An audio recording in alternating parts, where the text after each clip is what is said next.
And they've identified now that emotional needs are a basic core need. And so just because someone has been cared for physically, it does not mean that they didn't experience the trauma of neglect.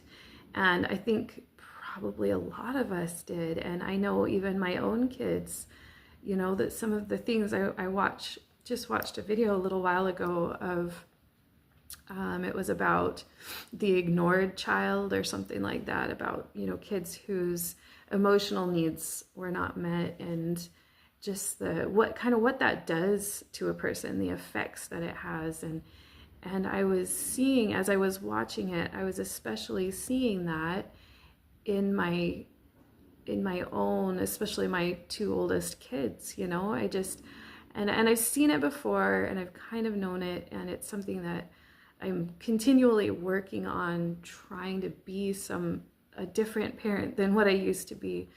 But I didn't have the skills. I did not have the communication skills or the emotional skills, the emotional maturity. When my kids were very young, when my very first were born, the way I did things wasn't always the healthiest way, and I still struggle with a lot of those same things. I feel like I'm a little bit more aware of some of it than I used to be. And I'm sure there's still things, like there's always more things that I don't even know about, probably things that I imagine my kids will grow up and there will be new science coming out saying, actually, this was really important and your parents probably neglected you in this way. And, and I'm thinking, well, that'll probably happen. But I hope I hope it does, and I hope that my kids benefit from those things.